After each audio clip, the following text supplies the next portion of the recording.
안녕하십니까. 한반도 평화안보 뉴스의 새싹 수요평화 뉴스입니다. 저는 평화통일시민행동사무국장 황남순입니다.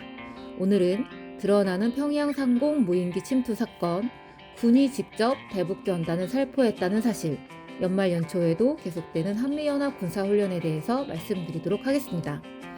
연말 연초 평양 상공에 침투시킨 무인기 관련 뉴스들이 여러 언론사들을 통해 계속 보도되고 있고, 민주당 내란 진상조사단, 외환유치 진상조사단에서 대통령실이 직접 평양으로 무인기를 보냈다는 사실을 밝혀내고 있습니다. 공수처는 외환제 관련 수사에 돌입했고요. 민주당과 여러 시민단체들은 이번 평양 상공 무인기 침투 사건의 실행 주체, 드론 작전사령부를 즉각 수사할 것을 촉구하고 있습니다. 지난 30일 민주당 내란 진상조사위에서는 드론과 관련하여 몇 가지 사실을 폭로했습니다. 지난 10월 평양 무인기 침투는 국가안보실이 직접 드론 작전사령부에 지시했으며 이 과정에서 합참과 방첩사령부 등도 관여했다는 것입니다. 2024년 9월 부임한 인성환 2차장 주도로 무인기 평양 침투 준비가 이루어졌다고 합니다. 드론 작전사령부는 지난 6월부터 무인기 평양 침투 공작을 준비했고 8월 12일부터는 새로 취임한 신원식 국가안보실장이 관여했습니다. 백령도에서 띄운 무인기가 평양으로 날아가려면 한국군의 탐지와 요격을 회피해야 하기 때문에 합참도 관련 내용을 알고 있어야 합니다. 방첩사령부도 보안 유지를 명목으로 상황을 파악하고 현장을 통제한 것으로 알려지고 있습니다. 또한 민주당 진상조사단이 접수한 자료에 따르면 10월 초 새벽 드론 작전사령부 인근 연천 파주에서 한 주민이 무인기 기체와 삐라통을 발견했고 이를 신고했습니다. 5군단 지산작전사령부, 전략사령부에 보고되었고 보안 유지를 위해 은폐 시도가 있었다고 합니다. 김병주 의원이 1월 9일 라디오에 출연해 10월 초에 추락한 무인기 이외에 12일 새벽 추락한 무인기에 대해서도 자세히 언급했습니다. 이 무인기에는 전단통은 없었다고 합니다.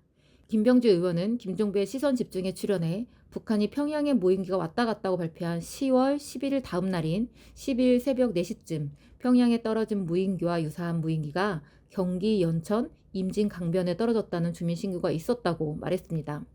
김병주 의원은 연천 경찰서가 신고 접수를 받았고 그 지역에 있는 28사단 81여단에서 이를 회수해 보관하고 있다가 드론 작전 사령부에 인계했다고 말했습니다. 민주당의 외환유치 진상조사단은 무인기와 관련해 4대 의혹을 제기하고 있습니다. 수사를 통해 철저히 밝혀져야 하는데요. 이에 대해서 살펴보도록 하겠습니다. 첫째는 대통령 직속 비선 라인이 주도했다는 의혹입니다. 지난해 봄 국가안보실 고위공직자가 드론 작전 사령부를 방문했고 여름에는 드론 작전 사령관이 용선을 다시 방문해서 국가안보실 등에 보고했다는 것입니다. 드론 작전 사령부가 공식 명령 개선인 국방부와 합참을 건너뛰고 용산으로부터 평양 무인기 투입 지시를 받았다는 것입니다. 부승찬 의원은 김용대 사령관의 부의 지시, 즉 대통령의 지시로 무인기 침투 작전이 하달됐다는 증언을 확보했다고 밝혔습니다. 둘째는 무인기 기종 재고 현황입니다. 드론 작전 사령부는 지난해 10월 21일 총 4대가 파손됐다고 제출했고 12월 11일에는 그 이외에도 수대가 더 파손됐다고 밝혔습니다. 파손 내용에 대해 자세히 밝혀져야 하겠죠.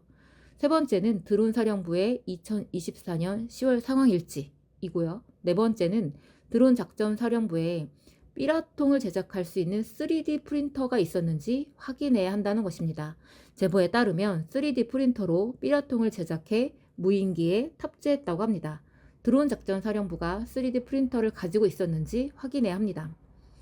드론 작전 사령부는 민주당의 진상 규명을 위한 방문을 불허했습니다. 국회 공식 기관이 아니고 방문 허용이 중립 입장을 넘어선다는 명분이었습니다. 드론 작전 사령부 조사해야 합니다.